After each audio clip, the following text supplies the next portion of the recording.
This podcast is brought to you by UPS.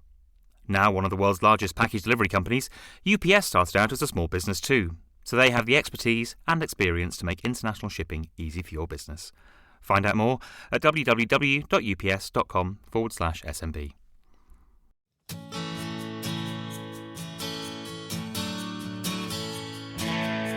Hello and welcome to Small Business Snippets, the podcast from smallbusiness.co.uk.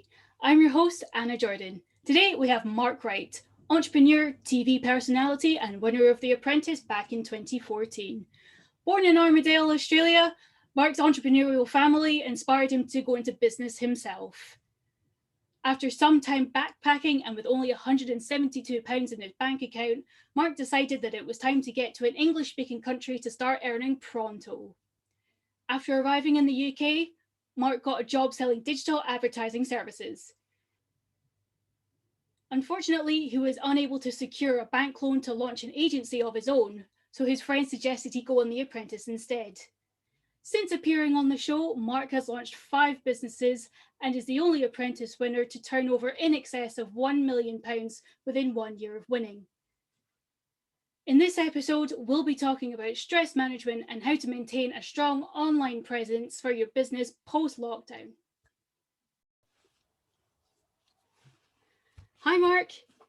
Hey, how are you? Yeah, I'm really good, thank you. How are you? I'm really good. Thank you so much for having me today. I really appreciate it. Of course. How is it down where you are? Listen, it's pretty good. We're pretty lucky considering, everything that's going on in the world. I mean, not compared to my family in Australia. They think we're like aliens over here in the UK. I know. I got a lot of family in Brisbane and they were just going about like everything's normal. And I'm just going, I've forgotten how that functions. I'm so jealous. People always say to me, why are you living over here? And then I've always had a good answer, but I'm not so sure right now. Well, actually, speaking of you coming over here, there's a little bit I wanted to know. So in the intro, we've talked a bit about you backpacking and you coming to the UK to start work. I know that this backpacking adventure has been pivotal to where you are now. But I'm wondering, what was the intention of it when you set out? Was it part of your broader plan to become a business owner? Well, it's a bit of a sad story, really. I was dating a girl in Australia and I'd sort of found my passion for digital marketing, had my self-discovery of what I was going to do in life. And then I got my heart broken. So I decided the best revenge was to go out and get out in the world. And I got my backpack, packed it up with like 3 pairs of jeans, a couple of shirts, and off I went around the UK, around Europe as a backpacker. And it started off as a well-intentioned holiday with the view of being a tour guide, having some fun, seeing the world, seeing some different cultures.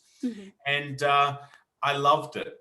I'd visited London. I fell in love with London. I loved the UK. And as I continued my travels and started to run out of money, I decided I loved London. Why not go back there? And it was really just, I felt a pull, some good energy. I'm a big believer in, getting those feelings. The best book I've ever read in my life, in my career, is called The Alchemist by Pablo Coelho.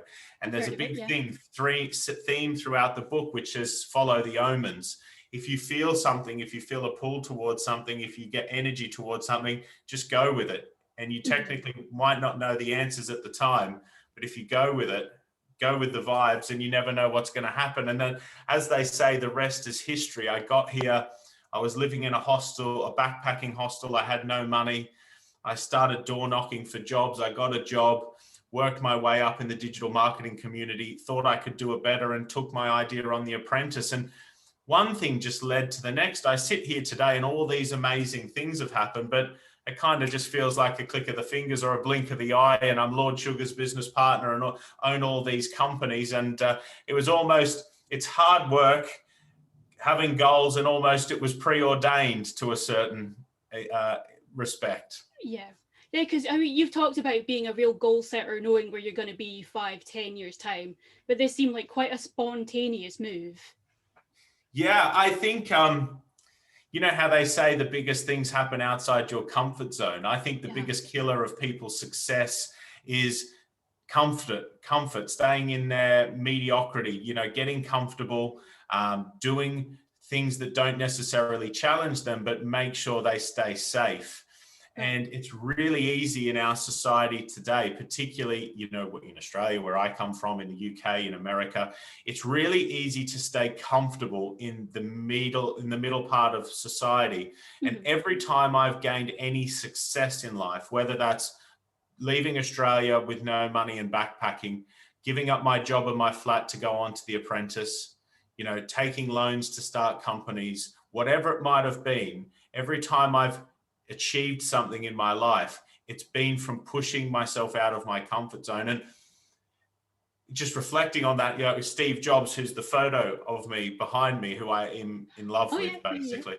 Yeah. He always said it's easier to connect the dots looking backwards. And it's so true in my life. When I look back at any success I've had, yes, it's from setting goals and knowing where I want to be in life and focusing on who I want to be and what I want out of life, but also pushing myself to do things that I'm not necessarily comfortable with. So with your sort of really jumping in and doing things attitude, where do you stand on things like MBAs and business education qualifications? What role could they play in somebody becoming an entrepreneur? Or, where do you stand on them? Do you feel they're necessary? It's an interesting question. Mm-hmm. I would much prefer the people I employ to have MBAs and know the infrastructure and theory of growing and scaling and managing a business. As an entrepreneur, what I've found is that it's more the risk taking, the big thinking, and the strategy of the company that I'm responsible for. And the funny thing is, most of the great entrepreneurs haven't written courses, they haven't written MBAs, and you can't teach what it takes to be a great entrepreneur, because a lot of it is instinct. A lot of it is huge, unsustainable risk taking that wouldn't make sense if you saw it written in a course. So I've never been to university. I don't have any formal education or degrees or any of that sort of stuff. So listen, I haven't done it, but that's not to say that it doesn't work. I think knowledge is power and information is really key to success. Now, a lot of people do have degrees and have been successful. A lot of people don't. It's more just what's inside you as an entrepreneur. Are you driven? Can you work consistently? Are you prepared to take big risks? And do you understand the industry or the business that you're in? That's the key. It doesn't matter about what degree you've got. You can have a degree, you cannot have a degree. That's not a dictator of success. What is, are you an expert in what your field is? And if you are an expert and you've got good work ethic and you will stay in your industry long enough, you will eventually be successful. Today's opportunities for your business are borderless. As a global shipping provider, UPS is here to help your business capitalize on growing local and international markets and reach new customers across its global network. Find out more at www.ups.com/SMB. Great. And you've said in the past that it's your bullish attitude that helped you get through The Apprentice. I wonder how your level of bullishness was at the beginning when you applied versus at the end of the show. I've always had a healthy distribution of confidence, I would say, and that confidence, some would describe as arrogance. I would say healthy confidence has given me a bullish strength and approach in business generally throughout my whole career, whether it's been in interviews, on The Apprentice, in business deals.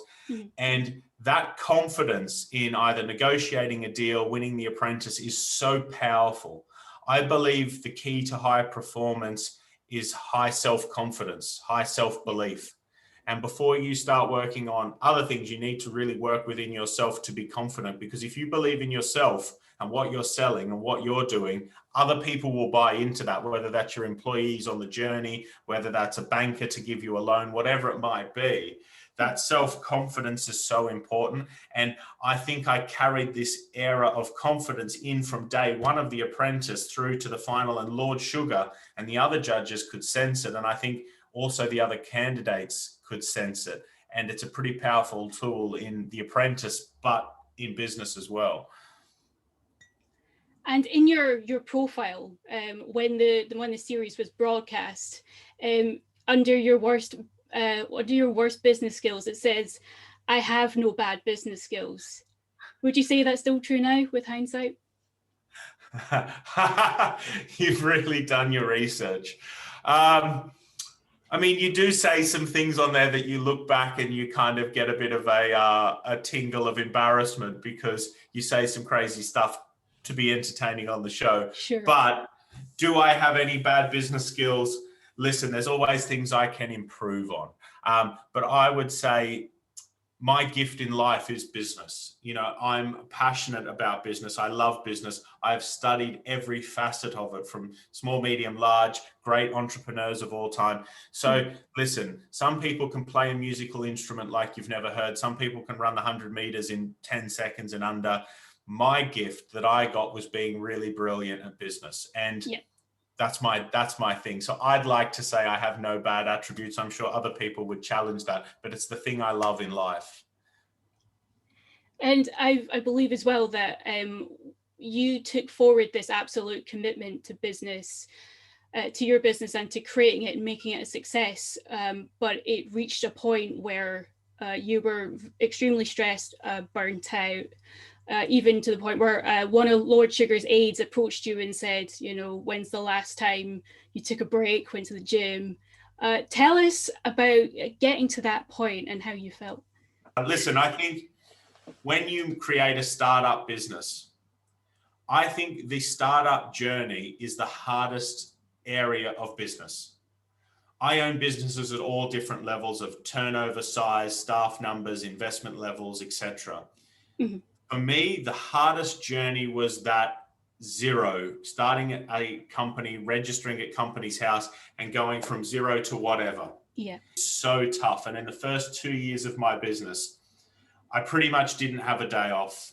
I wasn't sleeping enough. I wasn't eating well. I was drinking too much, because the work that was required in terms of stress levels, hours, and just general demand of creating systems and processes in the business, signing up customers, keeping those customers happy, employing staff, getting equipment, getting investment. It was a very hard process. And I gave up my life for, you know, the first sort of 3 to 4 years to the business. The first 2 I was inexistent to people who knew me. And I was working every hour that God gave, and it was tough. It was really tough. It wasn't good for my health. It wasn't good for my relationships. So listen, we talk a lot about work-life balance. Okay, you can love business, you can love what you do, but you do need to find time. There's no good, as Lord Sugar's advisor told me, you know, being the richest guy in the graveyard and just dropping dead at work one day. You need to be able to create a life that you can live healthily. And that was pretty hard-hitting advice from like a billionaire's advisor. If they're saying it, it must be true, I thought. So I've made more time to have a bit of balance in my life so that the success is sustainable. I suppose it can be a cultural thing, especially in the UK. I mean, there's this real almost pressure from various different places, very much social media included, that, you know, you need to keep going, you need to keep hustling all the time. So I'd imagine that's not, you know, exactly helpful. So it's... You're right. We live in a culture of Instagram, of, you know, social media, where you go on there and you hear that if you work 100 hours a week, that's the way to get £1 million and all of this stuff. A lot of the people that are saying this don't have £1 million, you know, point one. Yeah. Point two is you can work 100-hour weeks, but for how long can you do that? Lord Sugar is very proud of telling people that he is a multi-billionaire who has only worked Monday to Friday. He's never worked a weekend in his 50-year career. And I think that is really powerful, because he's got the proof of the pudding, i.e. he is successful, he is famous, he is wealthy, but he has work-life balance. And he'll tell anyone who listens, I don't work weekends. I work Monday to Friday, and I work harder than anyone Monday to Friday. But in my head, I know on Friday evening as I'm driving home, that is it. My brain switches off. I spend time with my wife and my family. And then on Monday morning, I'm back to it. And I think giving yourself and your brain that time to recharge, to relax, to create ideas, but also to spend time with your loved ones and just switch off. I mean, burnout is a real thing. You know, it's the same with a light. If you leave it on all the time, it'll eventually burn out. Your mind, your brain, and your body is exactly the same. Sleep, debt, and all of those things are real, legitimate causes for business owners not making it. Yeah. And I mean, one of the things that we've noticed in this lockdown, and one of the things that's been key to many small business owners, often by necessity, is that when their stores or, you know, their physical buildings have closed, they've really amped up their digital marketing and their online presence. But now, as trading restrictions are beginning to ease, they're moving more back to their bricks and mortar businesses. How would you recommend that they keep up that momentum of their online presence with their existing resources as they move back to bricks and mortar? Well, there's been a lot of good lessons in the pandemic, and I'm speaking purely from a business perspective. It's terrible, the health side of it, there's no doubt about that. But from a business perspective, it has shown us the good industries, the good businesses, and also shown us areas where we can improve our business. Yeah. Because a business that is reliant on a singular location that cannot trade because of something like a health pandemic probably isn't a great business. So we need to be online. Yes, having a shop and a store is a great customer experience and something that we should never lose, but we need to have a blend of both. Right. And if you've got good systems and processes, you can have the best of both worlds, a customer in-store experience, a high street experience, and also an online 24 hours, 7 days a week business. So you should actually be more profitable and more dependent with your business. But, you know, it comes back to systems and processes. The problem with online is it never switches off. And that means as human beings, we can go in and check our e-commerce store 24/7. We can check the Google ads 24/7, all of this stuff. You've got to have people, process, and systems so you still work normal hours. Absolutely. So, I mean, what kind of things do you have in mind? What kind of systems? I use tools, you know, for social media posts, scheduling tools. I use software to check all my marketing campaigns and suggest changes and do low-level stuff automatically. All my email marketing campaigns for my e-com businesses are done weeks in advance, and it's all just scheduled into software. So rather than sitting there at 8 o'clock, 10 o'clock, 9 o'clock on a Saturday or a Sunday, it's all done on the Monday, ready for the Saturday. So it's just using tools and technology to make sure that we're actually working. I know that I hate this phrase, but I'm going to use it now, working smarter, not harder. Yeah. Just making sure that we're doing stuff, just not working 24 hours a day because the internet allows us to. Okay.